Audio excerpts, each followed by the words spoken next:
Um, Too late, we're live. The Q&A, I think you have to start before you go live, Okay, but now I we're don't live. think it Okay, really matters. okay. Well, so welcome everybody who decided to join and who's gonna listen to it later, I guess. Before we, I don't know, begin, or I want to talk about what the agenda might be for today. I just want to do a quick recap of how the GRC working group came to be, and that is sort of what we started on the GRCon this year. We had a bunch of working groups. One was the user experience working group, where I guess a lot of people defaulted to going.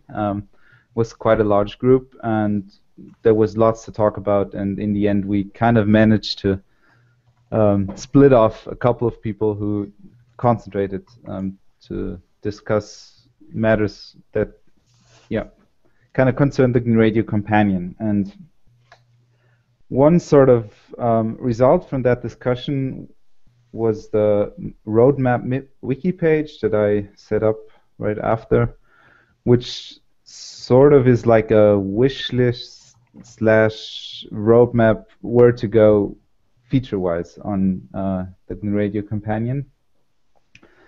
There were different kinds of people, more, I'd say, guys with less experience who wanted more usability features, easier access to documentation, and to see what happens behind the curtain of the GUI, so to say.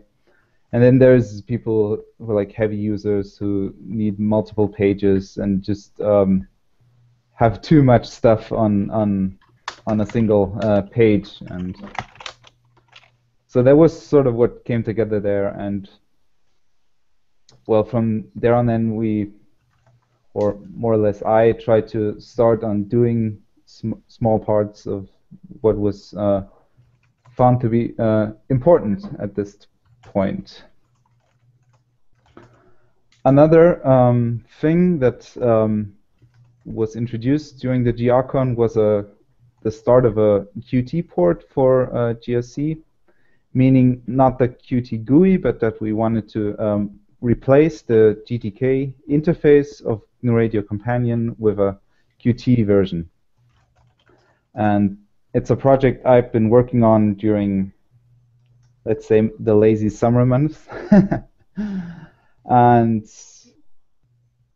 well, yeah, its current status, it has it looks kind of like the GNU Radio Companion in its current state. It works in some parts as it populates the block trees, it fills all the background data models, but from the GUI point, it lacks some drawing features in the canvas and a lot of the action handling, like copy and paste, rotating blocks, and stuff like that.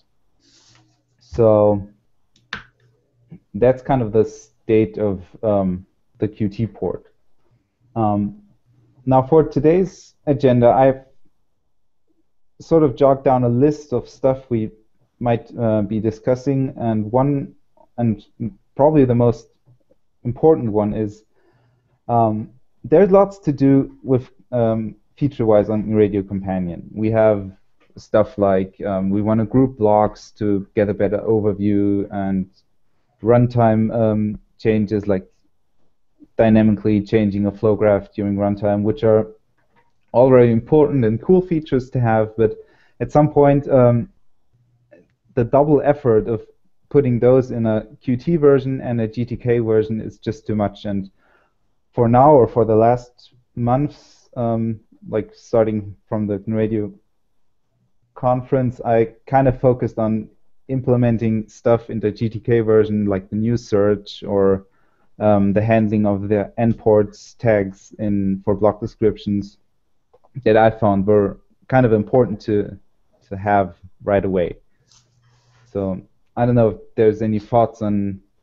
There's lots of cool stuff. I mean, I thought about maybe changing or improving the way hierarchical blocks are handled in GRC to just like have virtual here blocks and not have them put in the file and reload them, and just make the handling a little easier,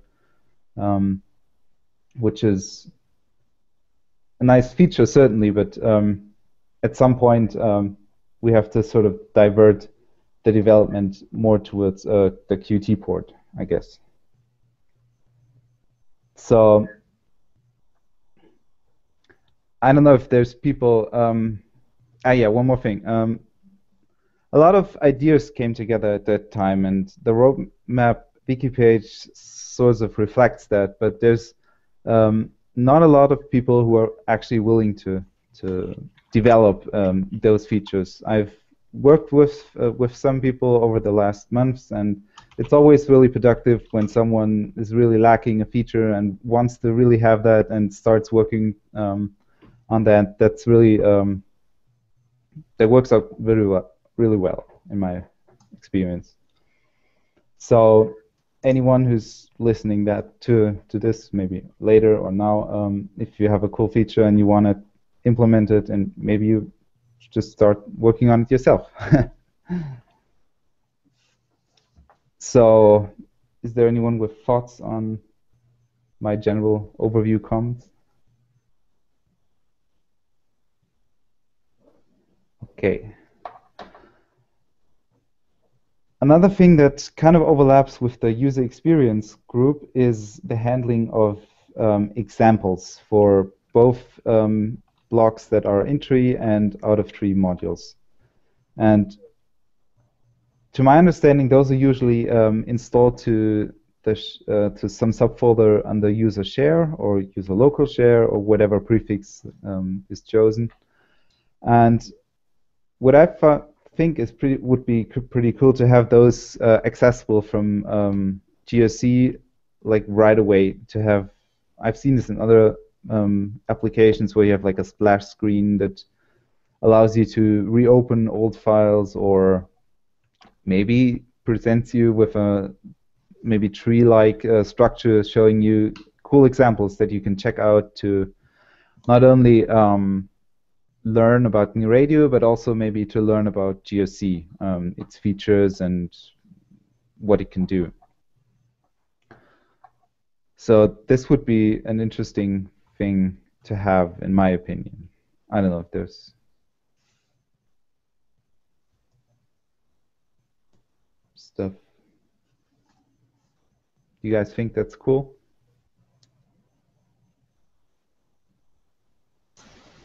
Hey, yeah, I'll chime in. Yeah, I think that's a great idea. I think you're absolutely right. If you look at a lot of other projects, I mean, first thing that comes to mind is the Arduino, where you just kind of pull down a menu and you've got all these, all these examples there to kind of guide you and show you. Yeah, so, it's gonna be a little bit of categorizing them and of course making sure that they all are working and robust and everything like that. But yes, absolutely, I think it's a good idea. One way of maybe categorizing them would be certainly to use the top-level module names we have in tree. Yeah. Like for GR Digital, we'll nicen the names a little bit to have digital blocks and just put the examples there. I guess we could probably even parse the XML and have the descriptions and names from the flowgraph file just put right up there, and then that should go a long way into making stuff easier for people. Yeah, sure. All right. Another point is maybe the documentation of GRC itself. I'm not quite sure. There's a lot of documentation effort we put into documenting the radio itself, but GRC is somewhat only a tool to achieve that, to visualize how blocks are connected and how they're configured and how they work together.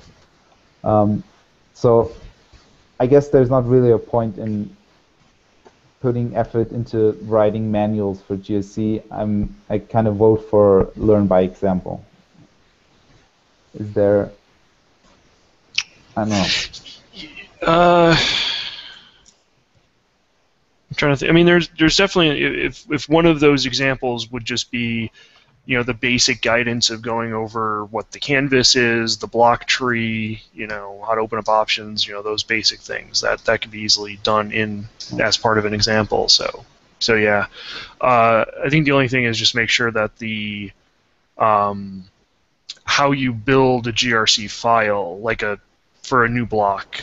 And that's right now in the wiki. Josh, when he first did GRC, did a good job of documenting that. We probably should pull that into like the GNU Radio manual or something, to kind of centralize it, keep it closer to the source code itself. But that's so how you make a block in GRC. That's one thing that should be documented. But I think in general, yeah, I agree that examples for that are by far the way to go. I think there's a link to the wiki page somewhere in about or help. I could probably extend whatever for the make sure all the new tutorial, features you're are probably there. right. A basic tutorial is perfect to just you can drop and it'll connect and do stuff like that. Yeah. Okay. What else? So I realized recently that GRC up until today is more or less without any settings.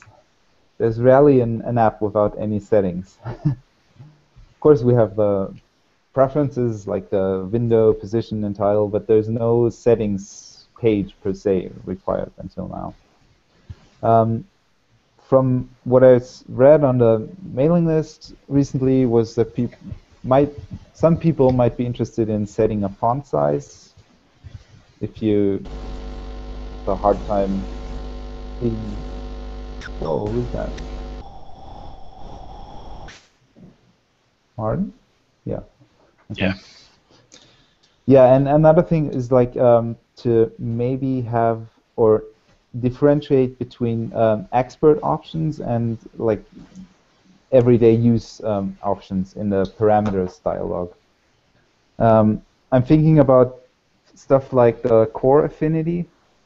I don't know if people always use those, or if we could maybe hide them away, like put them just one more click away to have like a button or something to show all options or something. That or maybe even just have like a separate tab for or things like that. Either way, honestly. Yeah. Yeah. Sorry.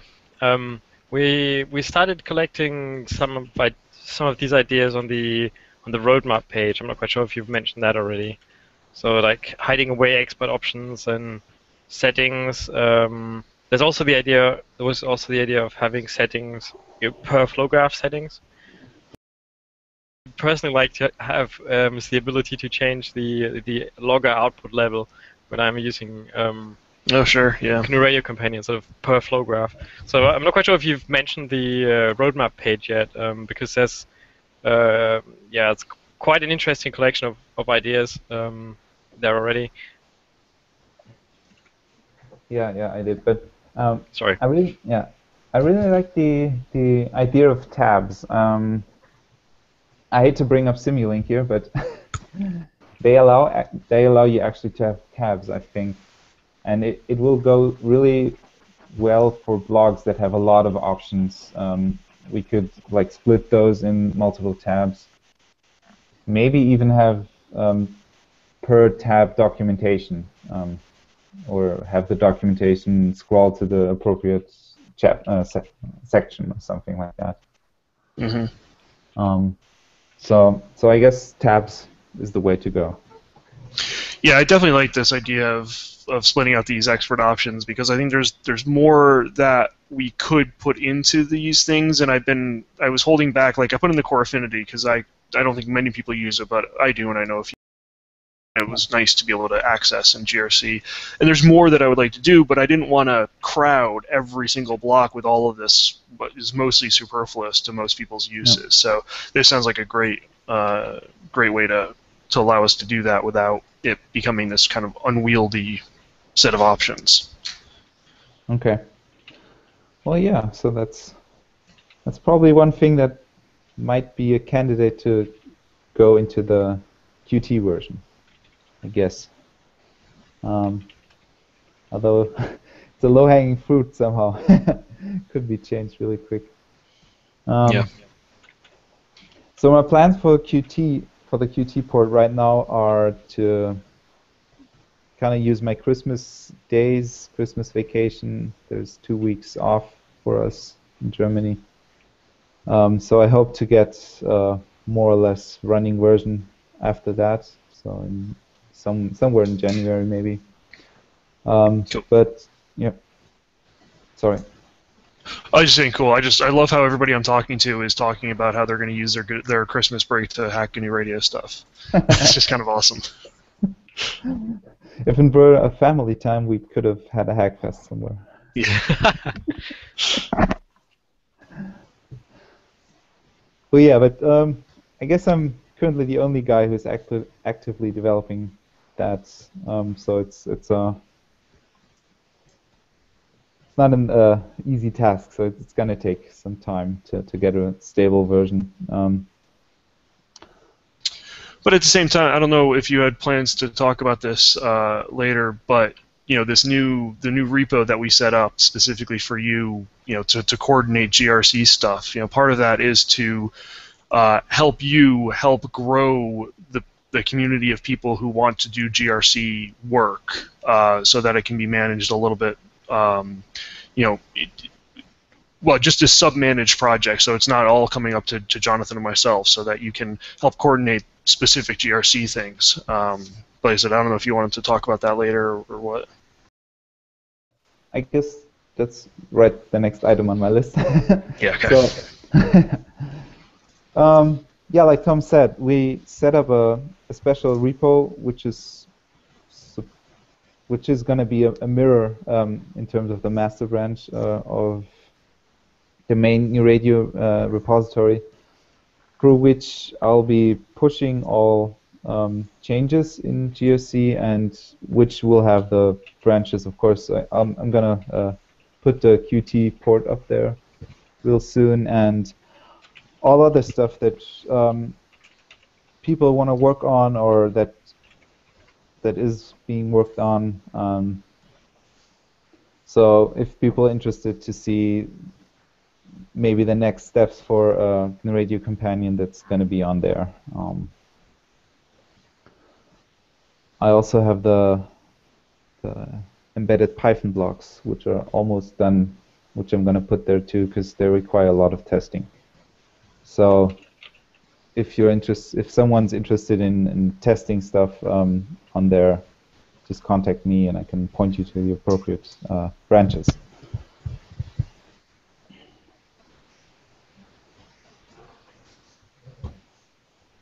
So,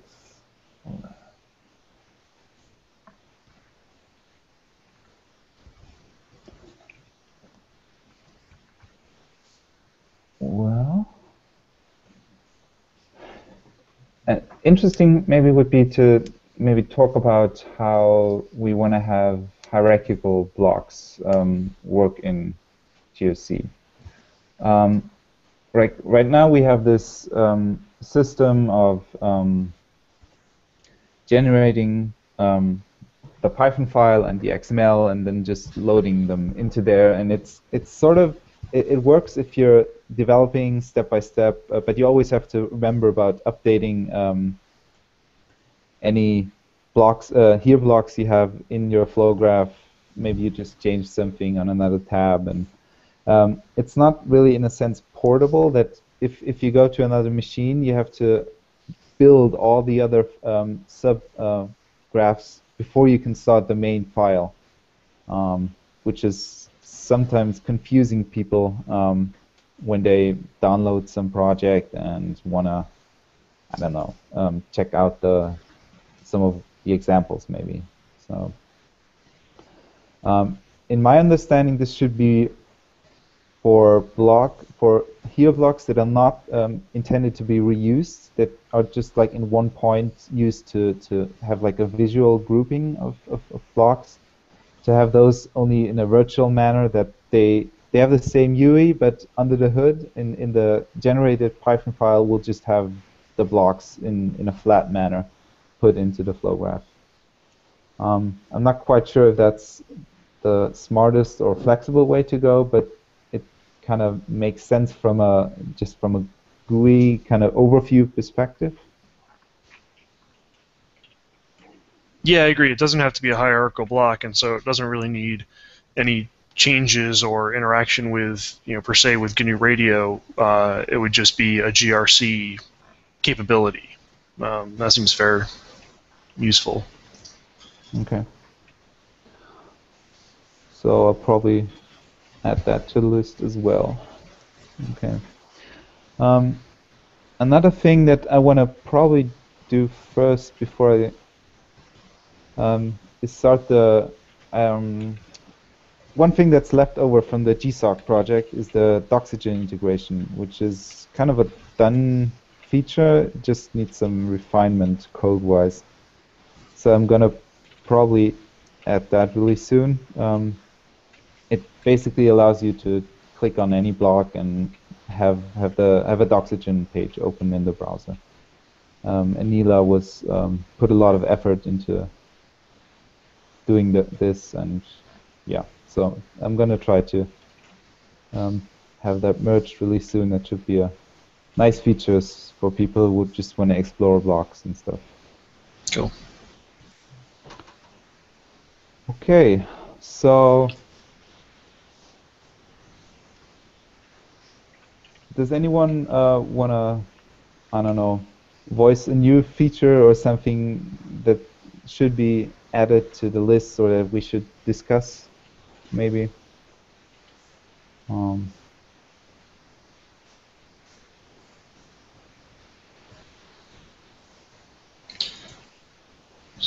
I thought there seemed like there were quite a few. Well, there's been quite a few ideas, so hopefully somebody wants to speak up.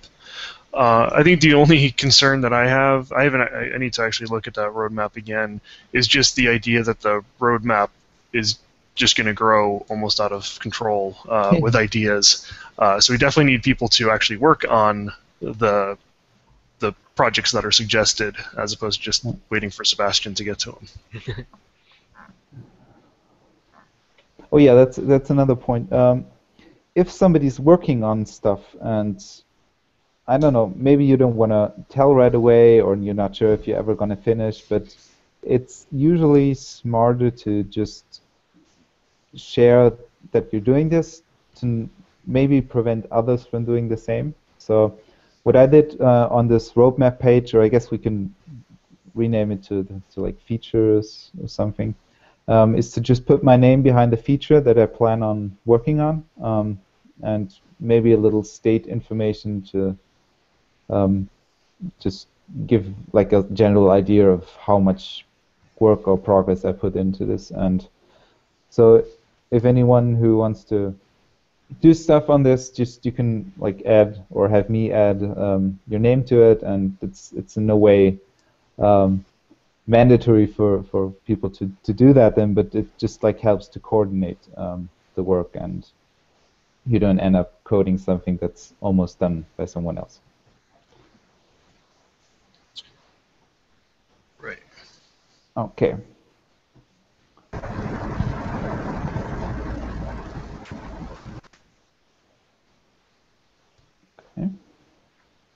So I think Tim actually does bring up a good point, though, in the chat here. More helpful XML parser. Just in general, more helpful ways to handle errors, or when things go wrong. XML tends to not be very helpful in helping you understand where things happen. So if we could have a layer on top of that of explaining, and actually, who was? Oh shoot, I'm blanking on their name right now. We were gonna. Oh, Ballint. Ballint had this idea that I completely blanked on.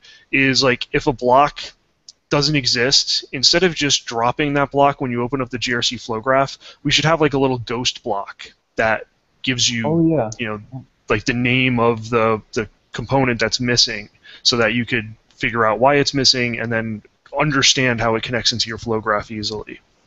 Yep. So things like that would help us more with when things go wrong. How can we help? Yep. Useful, I think. That's a great idea. I think I'm gonna put that on top of my list. That's really cool feature. It's already in the roadmap. Someone already put that in there. Oops. Okay. That's the problem. My concern. Not that it's a bad thing, but the concern is that the roadmap is just Yeah. too many things to do. Yeah, that's it happened to me a lot. And you don't know what's missing there. Yeah. But the XML part is really interesting too. I mean, the parsing of the XML is scattered like all over the base module of GRC, but I guess an error handling would go a long way to explain people why their block isn't loaded or why it's not working. Yeah. So that should definitely go on the list as well.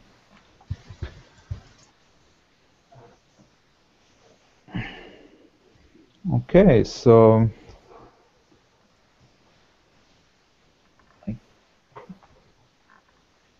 I'm all through all that I wanted to discuss for today. If there's anyone who has more than nine. Yeah, I just wanted to invite people to join this working group call if you want to start working on Radio Companion, because I can understand that it's a bit of a daunting task to work on, because it's so much easier to add a block to GNU Radio than to modify the GNU Radio Companion, because it's such a massive code base that is sort of spread out over several directories, and it's a bit hard to navigate. And I think it's great that we have Sebastian sort of in charge of this now. So, if you don't mind, you can sort of act as a kind of hub for people who want to get started with this. But I think lots of people have looked at the GNU Radio Companion code and then sort of given up. And I'd like to encourage people to hang on there and just you now have people or a place to ask if you have questions about this, which is this call. Because, I mean, as we've already pointed out, like Sebastian can't put in all these features himself. So if there's something that's really nagging you and you want to help, like this is the time and place to do so. Yeah. Yeah, so I'm really happy to help. If anyone wants to get started, I can give you pointers where to read in the code and where to put your feature. So just contact me, feel free. This isn't GRC specific, but I'm wondering what the status of Qt5 integration is. So yeah, Sebastian and I, we had a bit of an offline chat about that. So, and I'm uncertain. I mean, Qt5 is it kind of depends on the full uptake of Qt5 because it's going to be, from what I can tell, it's going to be hard to manage both the Qt4 and Qt5 implementations of all of our GUI stuff. So yeah. I had a thought that maybe like in 3.8 we make the shift and basically get rid of Qt4 and we go all Qt5. So, and if we do that, I think the smart thing to do is to convert all of the GRC Qt efforts, or the Qt GRC, whatever we're calling it, to make sure that that's Qt5 compatible. So when it's released, the first release of kind of our Qt GRC runs off of Qt5. That seems to be the smartest way to go for me. But we kind of want to do them together, so there's a little bit of coordination and still a little uncertainty whether or not we might be too premature in using Qt5. Like if we do it with 3.8, that might be a little bit premature because a lot of the older OSs, a lot of Red Hat and CentOS and people who are on those, I think they have a hard enough time getting Qt4 to work, never mind Qt5. So, maybe it's a 3.8 thing, maybe it's a 3.9 thing, but it's definitely not really a short-term goal. Yeah, I hear you there. Any idea when 3.8 is going to be coming out? Well, yeah, and I've said this before, and again, this is probably more for the dev calls than this call, but just real fast. My goal in getting 3.8 out is probably not until maybe about a year from now, so maybe a year and a half since 3.7, mostly because 3.7 was such a change and people are really still playing catch up to it. I don't want to throw a whole new API version of 3.8 out there, and then basically people who have just caught up to 3.7 are now scrambling to get to 3.8. I'd like to let people go. Also, we haven't really done that much. Actually, if you look at the Next branch, Next is just a copy of master right now. We haven't done any 3.8 specific stuff. In fact, we're still, again, it's this conversation of Qt5, Python 3, things like that. Are they 3.8? Are they 3.9 type developments? But those are kind of the forward thinking, and so 3.8 might be just a long time coming, simply because again, for the users to catch up, and also there's still plenty of work that we can do on 3.7 before we get there.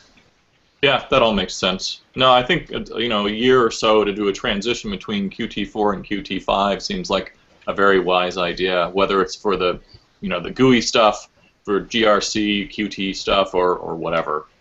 Yeah. I mean, I've tried playing around with Qt5 on inside Mac ports, and it is just horrendous. I have no idea how they got it to compile on a Mac in the first place. Okay, well, that's another good data point about how we want to handle that. And again, yeah, be a little bit more conservative in our use of it.